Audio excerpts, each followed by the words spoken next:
No more than that. As soon as I grabbed the leader, I grabbed the bill of the marlin to put it next to the boat. The hook went out of the mouth. Whoop. Oh, wow. Come on. Yeah, she was completely dead by then. Say, what? Wow. We put the measuring tape on top and say, hey, it doesn't matter because she's already dead. You know? Yeah. Fuck it. Pull inside the boat, make sure. You didn't gaff it? We didn't pull a gaff. Nothing on it. Nothing.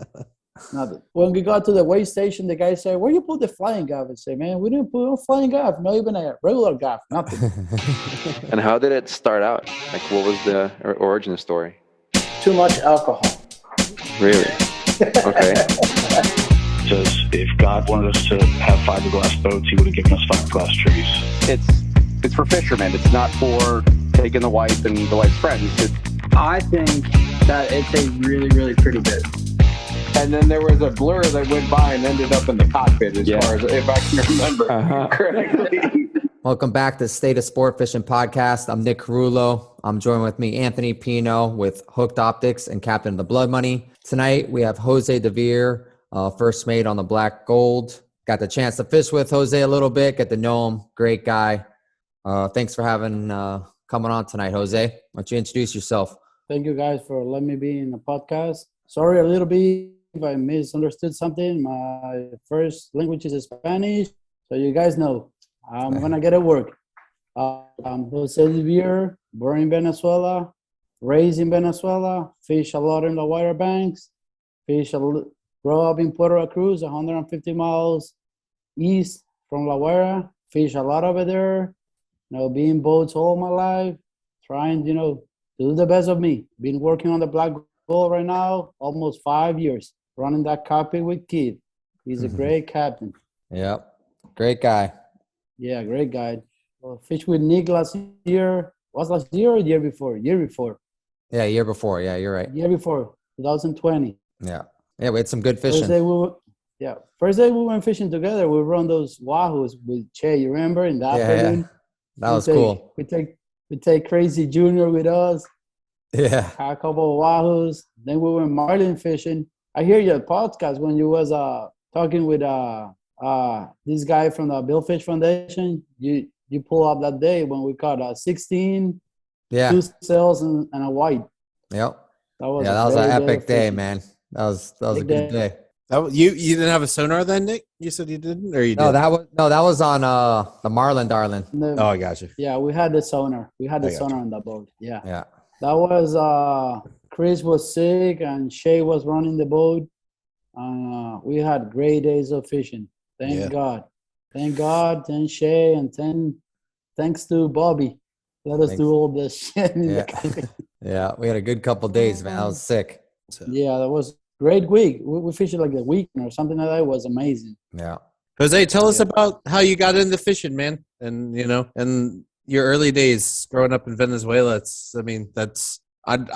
For guys that were too young like me and Nick to ever go there, and obviously, there was a lot of American boats to do. It kind of is this, I don't know, this place that we like, all we hear about is like stories and legends, you grew up there. Did you grow up there in, go ahead. I grew up in Puerto La Cruz. It's like I say before, it's 150 miles east from La Guaira Banks, from everywhere we was fishing.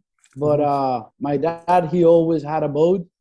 So we were, always doing something, trying to fish.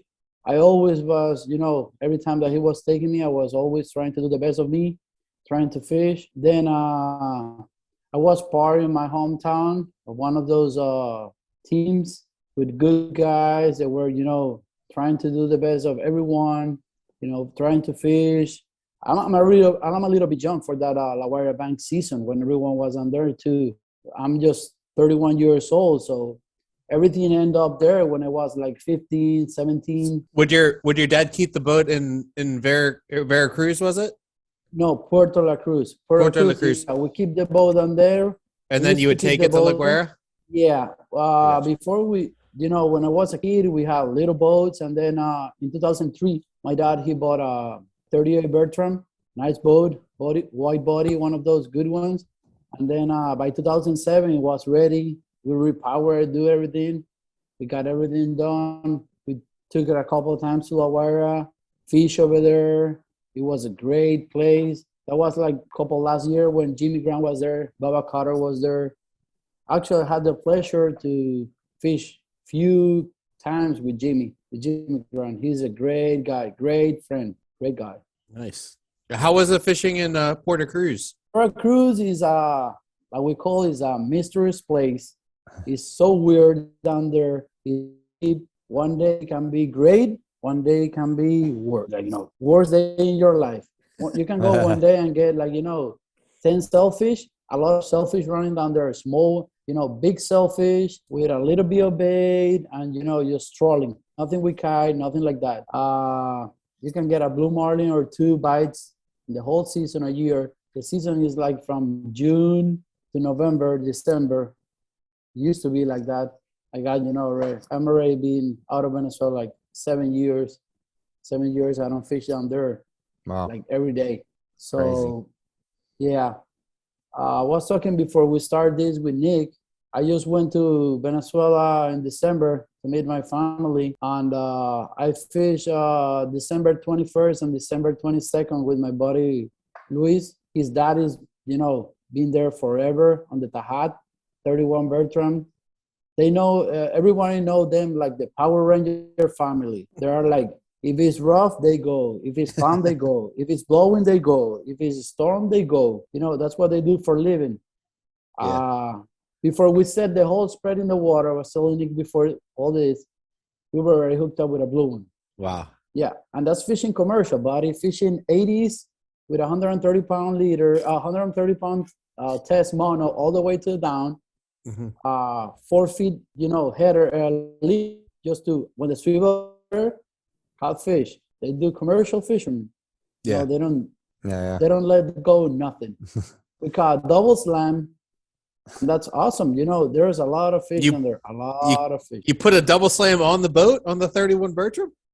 On a 25. Don't put that on the postcard. They're going to kill him. What are they going to do? Actually, that day was great. We caught 5 sail, 4 whites, 2 blues. So the fishing's still there. It's still like it was. The fish still there. The area's still there. Nobody knows, but a lot of local boats fish down there. But they don't put reports. They don't put nothing. Just go and fish. Yeah. Gotcha. They just go and fish, and that's what they do for a living. That's what they do to support their families. That's what, that's the way they live. Is it all commercial boats, or are there any charter boats? There's, like my buddy Luis, he do charter, but it gotta be like, I know a friend that he went fishing with him and all that. I've been trying, because I know a lot of people that want to go down to Venezuela. I've been trying to get like the right answer to tell everyone what they should do. And I don't got nothing to say. Wow. Really, because if you show up down there, probably you're gonna be lucky, and they're gonna, for American people, they need a tourist visa to get in Venezuela, and at the time that they show up down there, it's gonna be a pain in the ass to get everything cleared with customs and all that. And the less worry down there is the fuel. Yeah. What's the price of fuel now? No, if you ask me that, I don't know what to tell you, because I pay fuel one day in one price, another day in another price, another day in another price. I got some fuel we got a 27 contender down there. We sold the 38 Bertrand. Now we got a 27 contender, and I bought fuel 4 times down there, all 4 different prices. Yeah.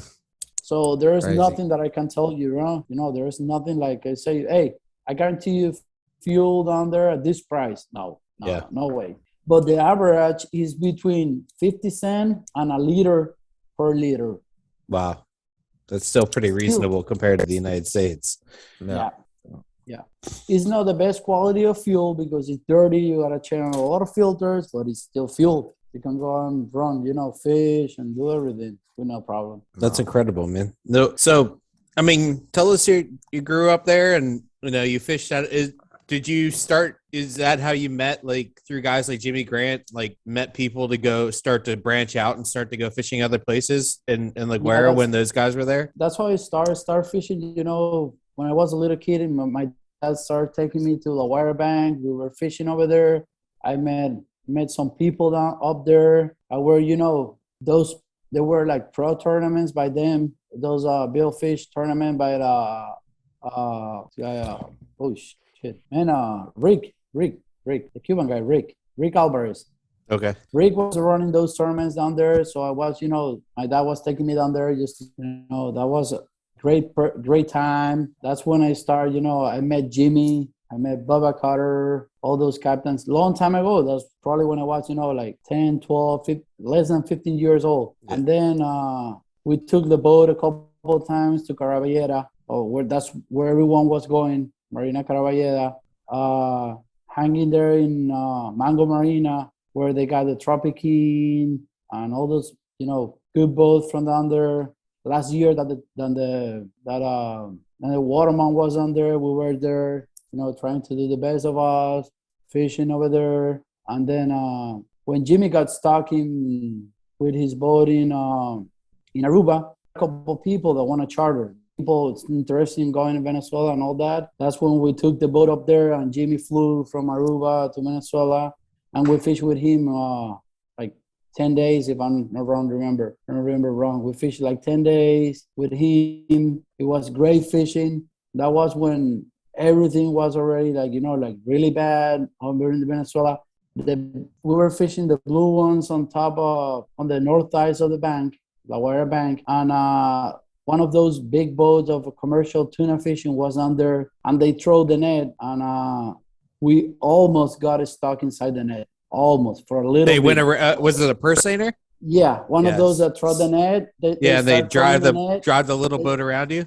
They drive the little boat around us, and we were hooked up with a blue marlin, and they were like, just making circle next to us, and we told the guy, hey, just give us a couple minutes. We're working on a blue one, and we're gonna get out of here in a few minutes. And the guys were like, already next to us with the buoys and everything floating, just waiting for us to get out of there. I got those pictures. That was insane because we caught the blue, we moved a little bit out, and we just stayed there. The people from charter was taking picture of those guys, closing the net, getting everything out of the water. Tons of yellowfin tunas, like crazy.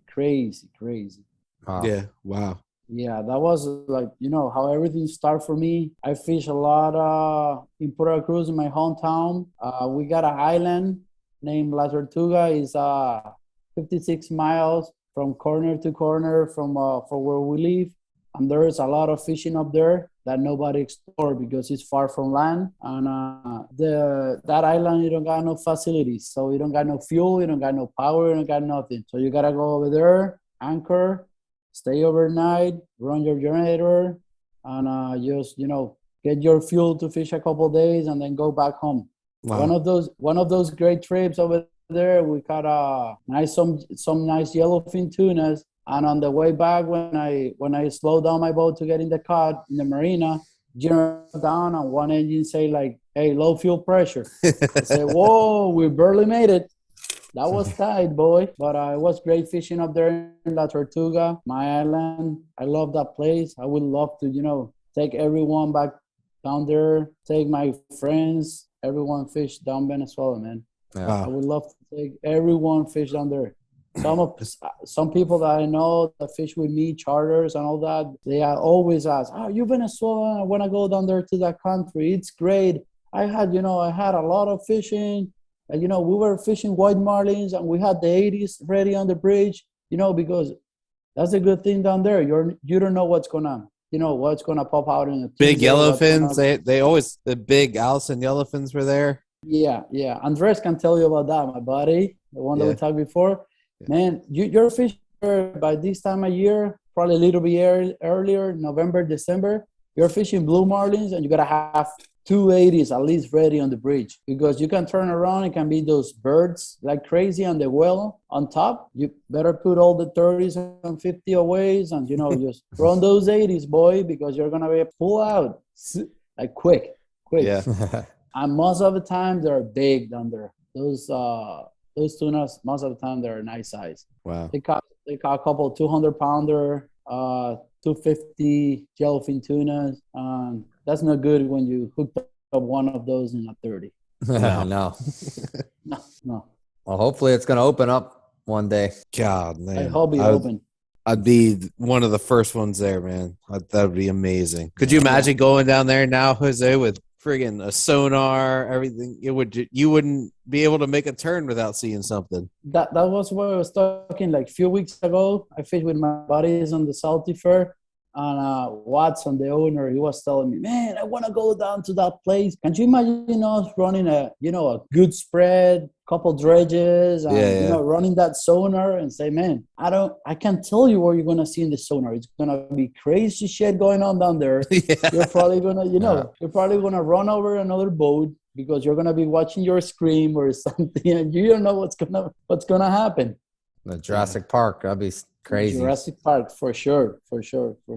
That's like the first time when that happened on the BBIs on that tournament, that the people from the Uno Mas and all of them were running that sonar, is they were watching some crazy shit going on. I believe that. Yeah. I'm talking about this new generation sonar. Yeah. A lot of people run that old one, but it was not that accurate like this one. Nah, yeah. That's what I'm talking about. Just being able to go there. You could probably like look over and see 200-pound tunas to your right, see a blue marlin off to your left, a couple of white marlins in front of you.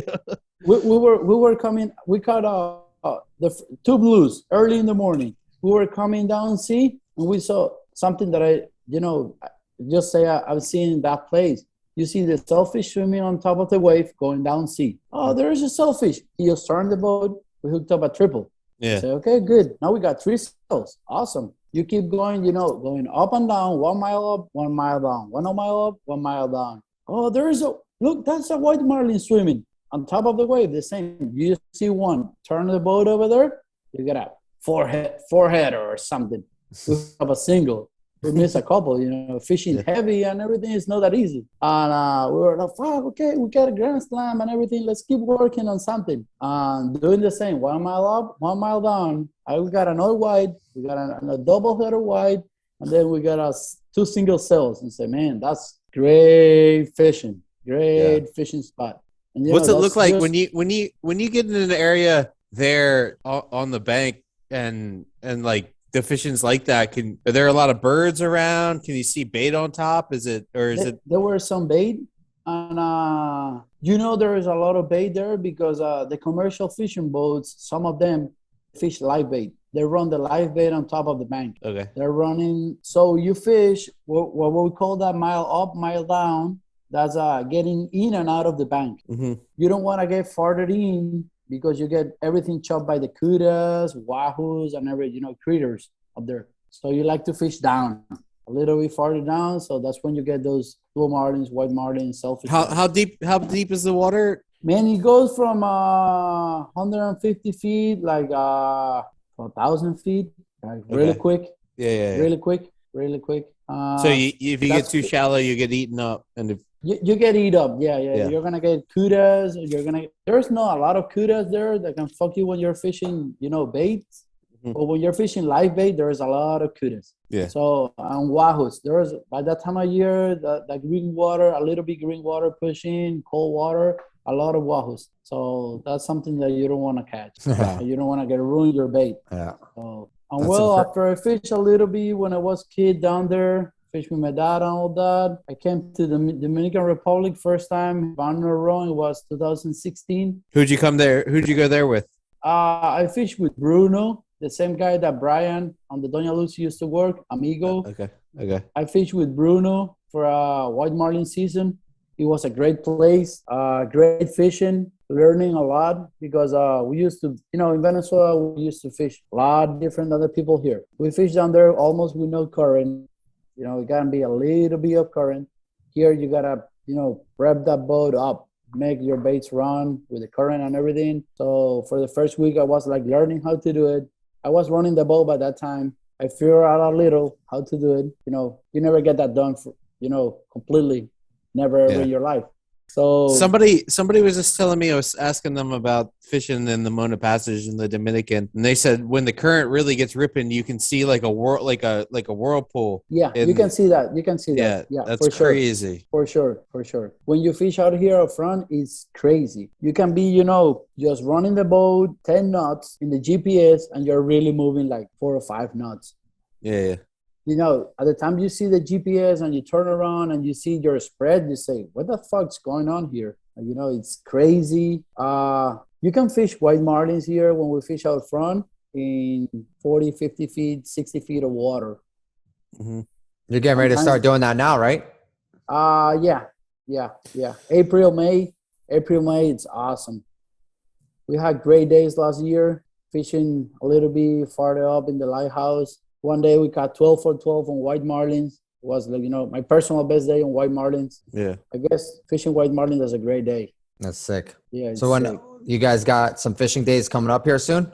Yeah, we got some days coming up soon. We're going to try, right now, next week, we're going to try the fats, see if we can get some luck up there, trying to get the blue ones. And then if nothing happened, I don't know if we're going to move to Casa de Campo for a little, try to fish up there. With something been going on in Casa de Campo. They've been inspecting the bottom for petroleum, the Chinese people and all that. So they say now there's no fats like from the Catalina Island to the west. Everything is from there to the east. So let's see what that prevent, what that show up. You got days with the boss coming in or you got charters? No, we got days with the boss coming in. We got a couple of charters, people that want to come. Well, they're waiting for see how's the fishing is, Yeah. I got a guy that want to come 3 days, but he first want to check how my boss does, that week. And then I got a guy confirmed on the 21st. And then a couple of guys talking to come, but they want to come in March. So I tell them to just wait because I don't know if I'm going to take them in Casa de Campo or in Capcana. Everything just depends. Yeah. March is like, for us, is like a transition month. So, it's hard to us to know. Hey guys, quick reminder, Billfish Crew will be at the Miami Boat Show next week. Come by, check us out. We'll be upstairs at the retail section, booth 6115. Hope to see you guys there. What do you like going up to the fads and at a Casa de Campo? Do you think, or not Casa de Campo, in Capcana? How long, how that fishing? Do you think the fish are always there and you just can't get to them because it's so fucking rough, or? When that swells get really big, mm-hmm. That's a big problem. Just getting the boat, just getting to the corner. Yeah. Nick was here when the weather, and he can tell you there's 10 miles from here to the corner of the airport, and those 10 miles can take you an hour. Yeah. On your boat, Nick. Yeah. On my boat, that boat. On my boat is that my boat is that 65 American Custom. Mm-hmm. Man, it rides pretty good, and it can take you an hour. Wow. Some days there is a place up there where it got a lot of palm trees getting almost to the corner. Some days you gotta go in and out of gear at that point. Yeah. Wow. That's like getting your bow underwater, and when you turn around, it's breaking on the cockpit. But then when you make it to the corner, it lays down a lot. It lays down. It spreads out a little bit. Yeah. So if you're making 5, 7, 8, 10 knots to the corner, then you can make, at least 25, 27 knots when you're going to the fat. It just depends what angle you're taking. If you're running to the west, you can run 32 knots with no problem. But if you're going to the east, you're going to be running the same 10, 12, 15 knots that you were running before. Yeah. So that has a lot to do with why people go to Casa de Campo in March, because the boats that stay in the Dominicans, because they just don't want to deal with that sort of conditions. Yeah, and they probably the fishing area in Capcana is really big. Mm-hmm. Macau, what we call Macau, those fats are put in the water by the people in Macau mm-hmm. fishermen, and the area is really big. So the people sometimes they come here and they get 2 or 3 days and they don't see nothing, or they got 2 or 3 bites and they say, "Oh, it sucks. It's slow. Let's go over there." I think you gotta work up here if you want to fish. Yeah. Last year that happened to us. We get desperate. We fished 2 days.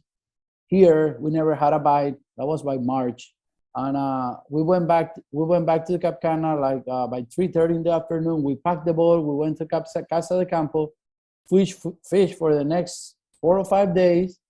We just catch a bull dolphin. So it was like the same shit going on. We moved the boat, 70 miles to the other side of the island for nothing. But well, you know, it's fishing, it's not catching, so you don't know what's gonna be going on. Yeah. Do you guys have any plan to put a sonar in that boat? Yeah, we got the plan to put the sonar in the boat. Yeah. Nice. When's that? It's he say when he show up by the end of February or something like that. Nice. We're on the list. That's what we're talking about. We're on list. Awesome. Well, I'm taking a little bit back again. I start fishing after I fish here a little. I fish a lot with my buddies, Brian, Rafa, Joselo on the legal drug, on the little 31 cable when it was a little one. So we fish a lot of white marlins.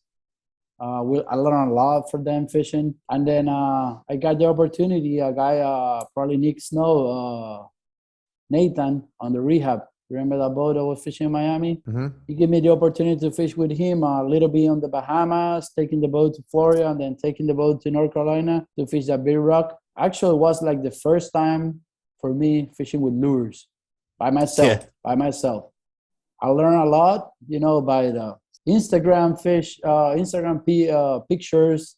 I learned a lot with my buddy Gabby Guzman that right now is in Cabo San Lucas. I learned a lot with my other buddy Rafa. He always be there, you know, trying to teach me or show me, improve me some things about fishing. I learned a lot about fishing with lures. We fish a lot of days up there in Morehead City, and we were lucky. We caught a nice fish on the big rock. We end up in second place at tournament. Nice, man. That's cool. Nice. Yeah, we caught a 506.9. You catch Last it. day of fishing. You catch a fish in that tournament, you're fucking doing something. That thing is brutal. Yeah, I remember that tournament because we were going out the first day and we had a problem with alarm in the men's engines. Mm-hmm. We go back to the dock and the captain owner, he just tried to call the people on the running the tournament and say, hey, we had a big problem on the boat. It's a possibility that we cancel the day. And the lady told him, I don't remember her name. She said, yeah, we can cancel the day right now because it's before, you know, lines in the water. Yeah. I said, well, good, you know, great. At least we're not going to miss a day of fishing. We got the boat fixed and, you know, we run out by lunchtime or something like that. We fished like for 2-3 hours just to see throughout the boat and everything. Didn't got a bite. Fish Tuesday, we never got a bite. Fish Wednesday, we never had a bite. We never saw a fish. Fish Thursday, we never had a bite. We never saw a fish. You know, we were like kind of frustrated by Friday. You know, I said like, fuck, let's see what happened. You know, just run down lures, sit down and, you know, just wait. And that guy, Nathan, he decided to tell me, hey, let's go by the big rock. Say, do whatever you want. Man, we went by the big rock and boom, double header blue marlin. The one on the short rigger lure jump off, and the one on the long rigger lure stay down. That fish, man, we fight that fish like for 20 minutes. No more than that. As soon as I grabbed the leader, I grabbed the bill of the marlin to put it next to the boat. The hook went out of the mouth. Whoop. Oh, wow. Come on. Yeah, she was completely dead by then. Say, what? Wow. We put the measuring tape on top and say, hey, it doesn't matter because she's already dead. You know? Yeah. Okay. Pull inside the boat, make sure. You didn't gaff it? We didn't pull a gaff. Nothing on it. Nothing. Nothing. When we got to the weigh station, the guy said, where you put the flying gaff? I said, man, we didn't put a flying gaff. Not even a regular gaff. Nothing. I just hold it for the bill, open the transom door, walk back, and, you know, just pull it in by 4 of us. Yeah. Measure on top was 112 inches. The minimum was 110 or 400 pounds. So we decided to go in. She weighed 509. That was, you know, man, I can tell you something. I think that's something that I'm going to do just one time in my life, being in that weigh station. I'm not that lucky to be 2 times. Man, but that was crazy. That was crazy. All that people watching you. Yeah, what a feeling when you catch one that's the one, you know. When you put that, you know, when you fly that flag, you know, the fish down and everything, the people start screaming, you know, yelling you, hey, good luck. You say, what the fuck is this going on? And we got there. Man, I'm Venezuelan. I'm not used to all that shit. And when I got there, I was about to crack open a beer, and a guy just touched my shoulder and say, are you in the boat? I say, yeah. Are you running the cockpit? I say, yeah. Okay, you got to come to the polygraph. I say, what? Say, are you really telling me this? Man, I'm wet. I don't got no shoes. I don't got nothing here. I say, you got to come with me to the polygraph. The guy was super cool. He take me to a drive-through. He paid me for lunch. He took me to his office. He put me the polygraph, and then he called the captain and said, hey, "Are you sure you're gonna trust this Venezuelan?" And the guy said, "Yeah, I would trust him." He said, "Well, because he's doing some." And the guy was like, "What the fuck he's doing? No, he do it. Everything is done right. Come on, pick him up. You guys are good to go." I was like, man, I was shaking, first time. I'm not used to that shit. Probably if I got to do it again, I'm going to be the same problem. Yeah, I don't know anybody who's taken one of those that is not because that happens a lot up here in Ocean City. I don't know anybody who's done it and been comfortable doing it, Yeah. It's like really, I was like, oh man, if I say something wrong, I'm gonna be fucked. It's gonna fuck all that money to the people, to the guys, and everything. I was like, oh, I better say everything right. I'm close all the time for sure. I didn't feel good. Yeah, it's not. It's not. If you're gonna be nervous the whole time. Yeah.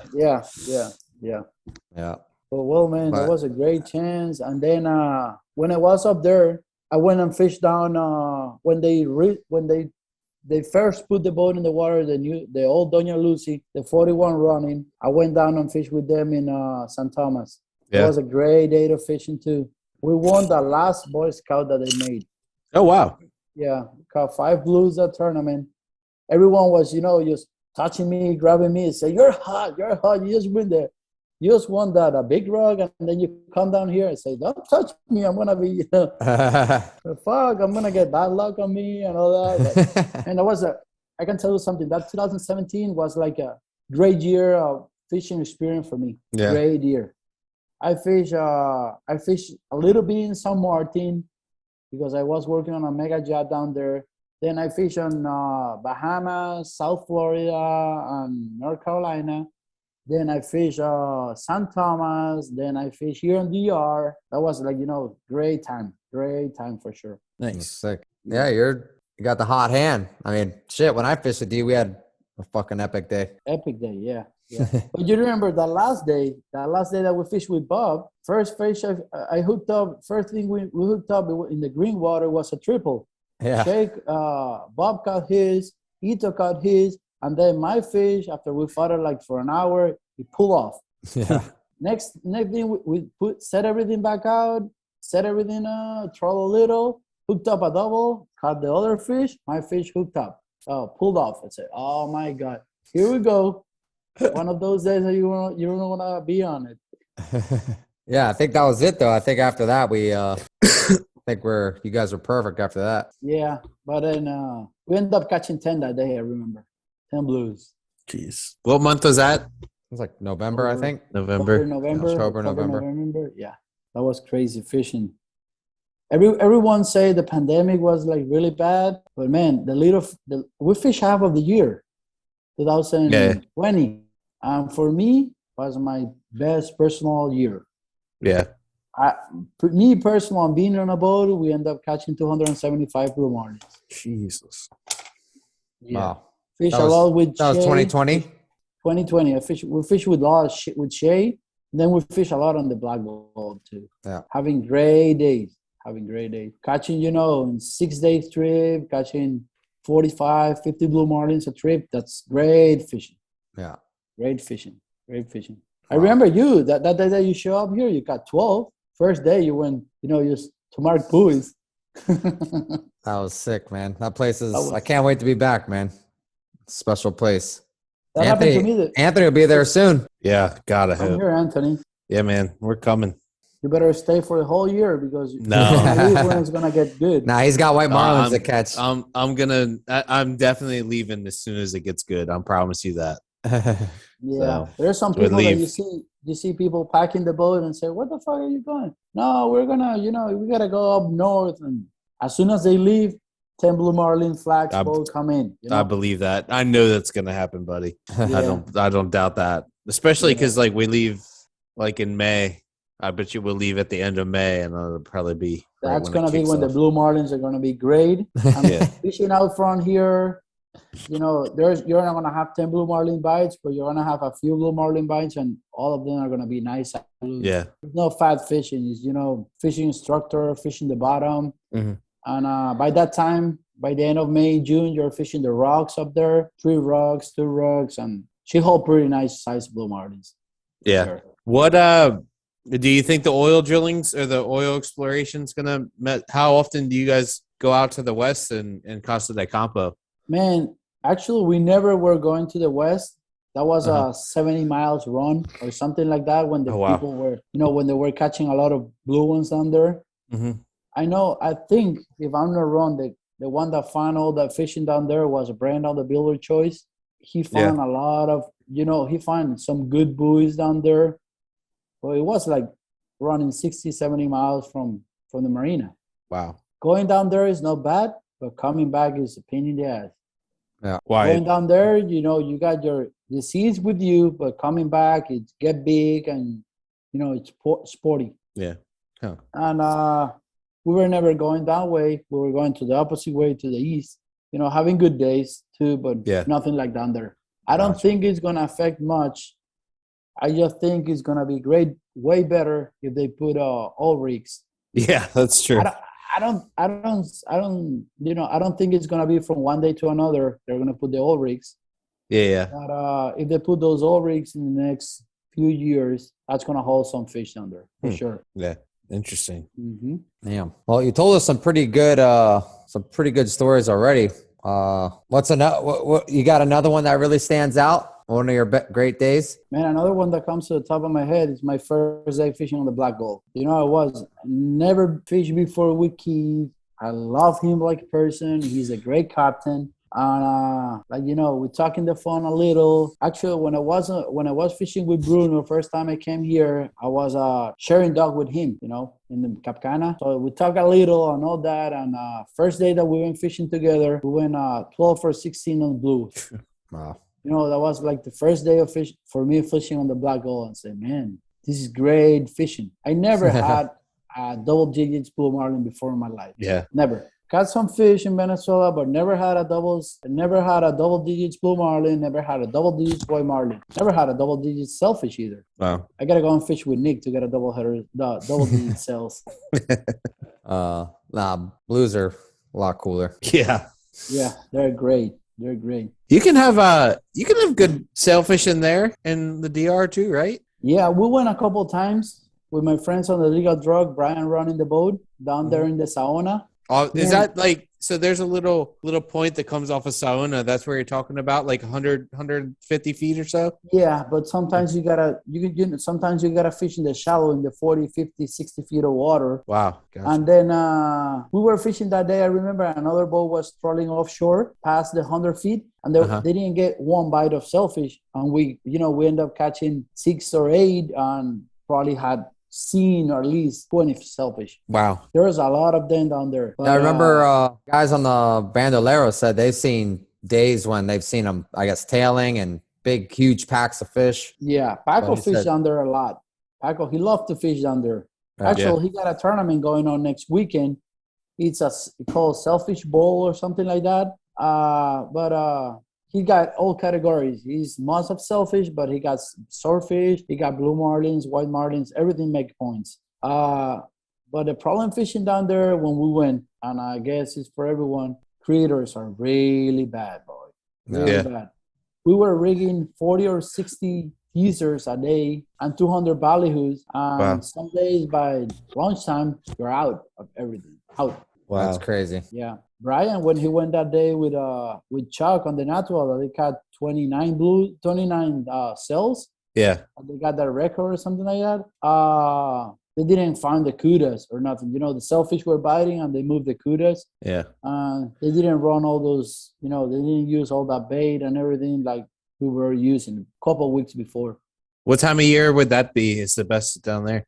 January, February. I'm gonna guess when the cold fronts push in. Yeah. A little bit of cold front pushing, and it get really rough. That's when they're gonna bite. Yeah, of course. So I went down there and fished. If I'm not wrong, it was 5 or 6 days. That when we fished on the legal drug, it was good fishing. But the day that we caught more sailfish is the day that we were less prepared. Yeah. When we will start getting everything ready and getting people that fish with us, that's when everything started fucking up. And we were losing sailfish here, over there, here, over there, here, over there. Say, oh my God. Interesting. I remember one day we caught sailfish, and all of them went us 5 times. One time we got a pack of sailfish. We hooked up 5 out of I don't know how many that were swimming back there, and that's it. Then we had another bunch coming in, missing all of them. Another bunch coming in, missing all of them. So I turn around one point and tell Brian, I think we should get the fuck out of here right now. We should go now. When you do that sail fishing, do you have to commit to going sail fishing, or are there fads like within distance that you can kind of go? Like, can you run 10 miles and go blue marlin fishing, or is it kind of you got to run at least 15 to 17 miles to get in the fads from it's not that close. I got you. From the Sawan Island, yeah. Gotcha. Yeah, from the Sawan Island, and it's not good, you know. If it's really rough, you don't want to go offshore of the island. Yeah. Huh. Is it rough there where you're fishing for those sails, or you're kind of like in a lee a little bit? No, it was really rough. That last day that we fished, it was really rough. We were getting the bow underwater and the cockpit full of water again. The bow underwater, cockpit full of water. Sounds great. Like, oh man, this sounds like sail fishing. Yeah, this is not fun no more. You know, we had it. I tell him I had enough of this. Let's get the hell out of here right now.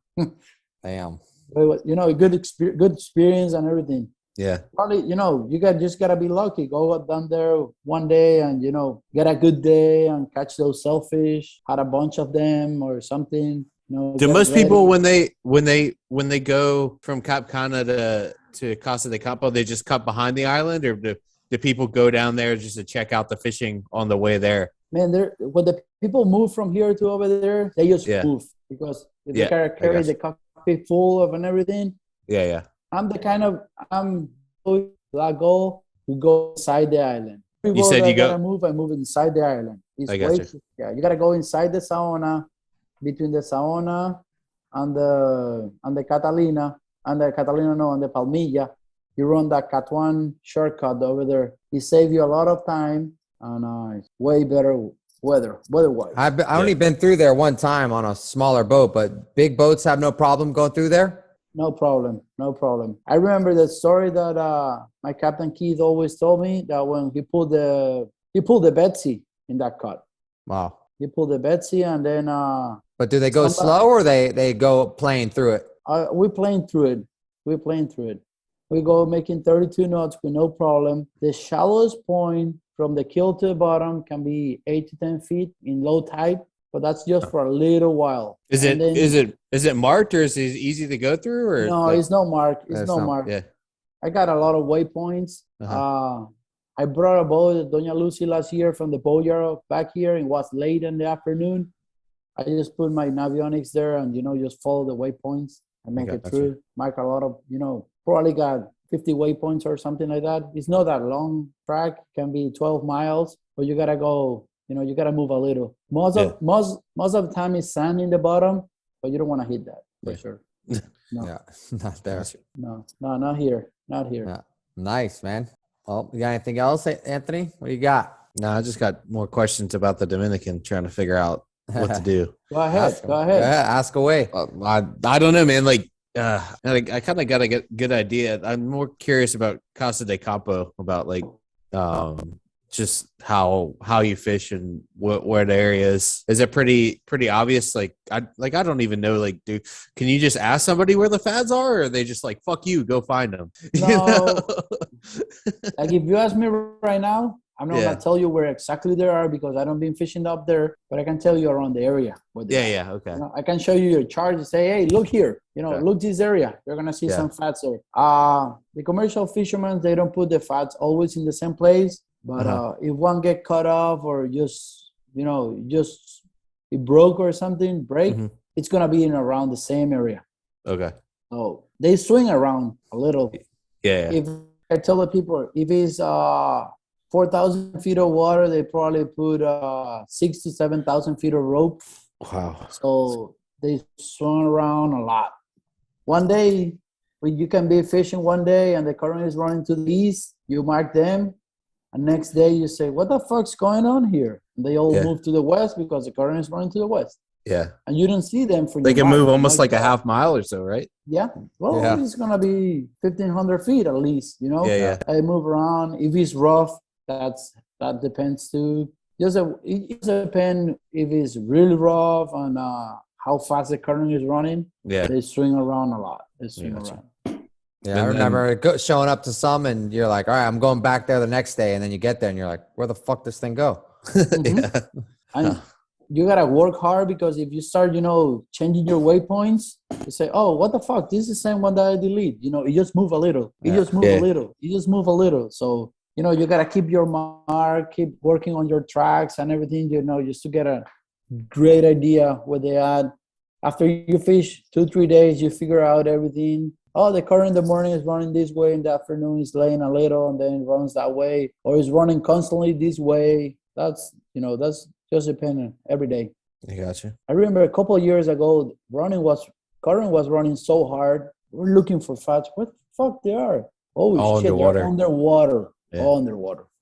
Wow. That's if I'm not wrong, that was the beginning of 2020, before all the COVID bullshit and everything. And that was like really bad because fishing was great in December and the end of beginning of January, and by February all the fats were underwater. All the fats. Wow. We said, And it stayed like that for a long time? If it stayed like that for at least 2-3 days, when you go back, a lot of them are gonna be missing. Yeah. Wow. And What do you do then? You just go they're- fish the bottom somewhere? Or No, do you there are just- gonna be some fats. There are gonna Yeah. be some fats, but not all of them. I gotcha. They're constantly putting fats in the water. I talked with the guys in the marina recently, and in December, between the 20th and the 24th, they went over there to Macau, and they give those guys a lot of a truck load, full load with rope. So that's gonna be a lot of fats. Gotcha. So those How long guys, does it? they- Go ahead. Go Keep ahead. going. Go ahead. How long does it take for a fad to like get fish around it? And exactly, if you ask me, I don't know, because Yeah, but- you can go by the fat they put a week ago in the water and holds a little bit of bait, or it can be a fat that been in the water 3 months that the fats. Yeah. That fat, they sometimes they put funny shit with styrofoam, or they put like a sticker or something on top, and that fat. Yeah.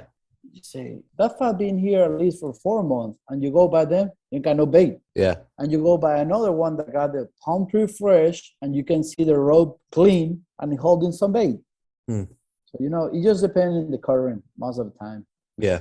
And Jose, isn't the fishing out of the Cap Cana, they say the fishing's better when the current's going to the east? Or It's is running it to the east, yeah. east? When Yeah. it's running constantly to the east or constantly running to the west. Got It sucks when it runs inshore because it brings all the sargassos, all that shit in. Mm-hmm. That ruin fishing the fats, because if the fats get aligned the current, it's gonna be the same current where the sargasso is coming in, the grass, Huh. So that make it really hard to fish. Make it really hard to fish. And what about in does the current matter as much in Casa de Campo? Yeah. It gotta be like running constantly to the east or constantly running to the west over there too. Huh. Okay. Is the grass bad in Casa de Campo too? Can it be bad? Not that bad like here. Okay. Like in Cap Cana, because it's like the south part of the island. So you don't, north part is worse because everything blows in or pushed in by the current. And down there, it's a little bit better because the island, protects a little. I don't say it's going to be great every day, but it can be way better than here. Yeah. Interesting. Yeah. That's something that, it just depends. Yeah. One day you're fishing on the weed and you're catching those blue ones. Some days it's, pain in the ass. Huh. Yeah, it seems I don't know. People make it look easy, but it doesn't sound that easy going down there and doing well. Well, like I said, everyone, it's not you're gonna come with your first day and you're gonna catch a lot. Well, Nick does that. Nick, it was good. It was good. There's a lot of people that come here and catch a lot of blue ones. Yeah. And then by sometimes it gets slow and they fuck, we're doing the same, and you just got fish. Go every day. We fish a lot during the year, and some trips with socks and some trips they're great. Yeah. We know sonar obviously right now. Yeah, that certainly helps. Yeah. I remember that year, and it was 2018. No, 2020. Sorry. First day we were fishing. We fished on my boat. We caught some blues, some whites, and then Chris was getting here on the Martin, Darling, and Shay, and they tell us, oh, let's go and mark some fats. And Chris told me, hey, tell Cappy if you want to come and see how the sonar works. Man, that was, a great day. We ended up catching 18 blues and a white. And the first couple cells, the first couple bites, Chris was in the engine room because he thought the sonar was, it was locked down or something, because as soon as he turned the screen on, it was red everywhere. And then he figured out it was marlins everywhere. I was like, oh my God. I think I remember that day. Yeah, that day was crazy. We caught 12 blue marlins by 12 o'clock in the afternoon. Wow. And we leave the dog like at 8:30, something like that, like a relaxed day, One of those days that you just want to go out, let's chill around. It was Kyle, Shay, me, and rest in peace, Gustavo. Black Dominican guy that used to work on the Marlin Darden. Mm-hmm. Having fun, just looking around. Oh, there is a blue marlin. Oh, there is another blue marlin. There's a double. There's a double. Okay. It was crazy fishing. Crazy. Yeah.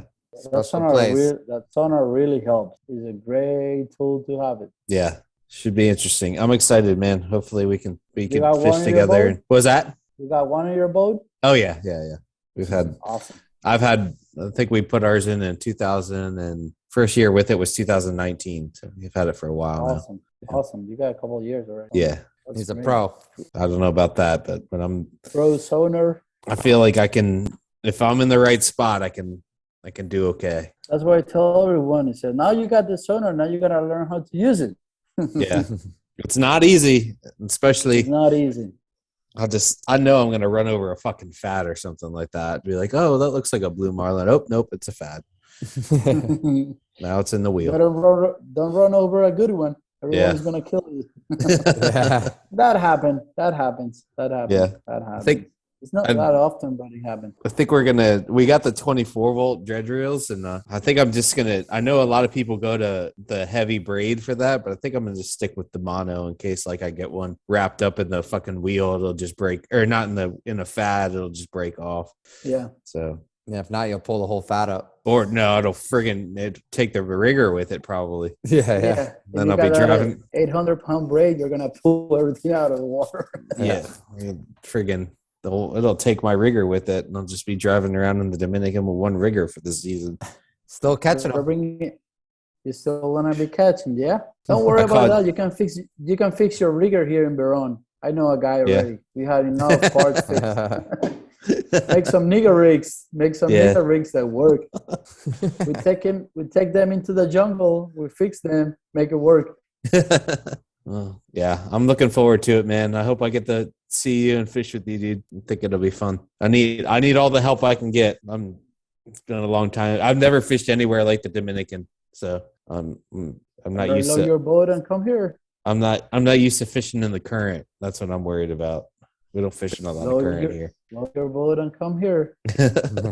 That's same thing that happened to me when I came from Venezuela to here. I said, what the fuck is this current?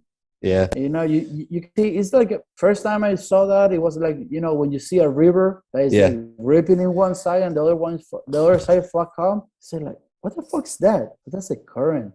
One point is, dead, and the other side is running one direction really hard. That happened a lot in the Mona Passage. And here, where we got those, what we call the first point and Pugas Point and first rock, 2 rocks, 3 rocks, you don't even gotta see your GPS to see when you're on top of them, because you see when they get really rough.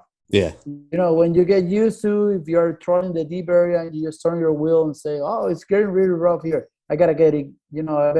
I'm getting in one of the rocks. So, by distance, you already know which one you are. Oh, that's like crazy. The current is crazy, really crazy. A lot of current. It'll be interesting. I'm not used to doing that. I fish a little bit out of Moorhead and Hatteras and stuff in the current, but not like that. It's moving. It's moving. Definitely moving. Nick, when you got another selfish tournament? Finally, I got a couple weeks off, man. I need a little break. I think I got like 3 weeks off. Yeah. Then fishing's good right now. You're not gonna go fishing just to go? No. I need to relax. I need to catch some bait. Just you're gonna take Cal with you. Have a normal routine for a week at least. Yeah. And actually, the fishing kind of already died out. I mean, that big body of fish, I mean, I don't know what locked them up or something, but now everybody's catching only back to like 3 a day right now. So, wow.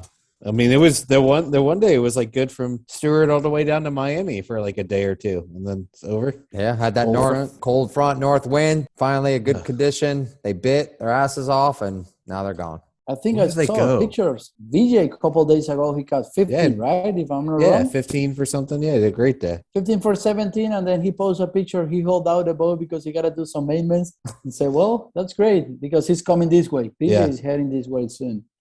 Is he? Yeah. He said by the end of February he's coming. All right, cool. Maybe I'll get up with him. Maybe take the ride down with him. Nice. Yeah. So great guy. He know here pretty good. Yeah. Mm-hmm. So he's been coming here for a little while already.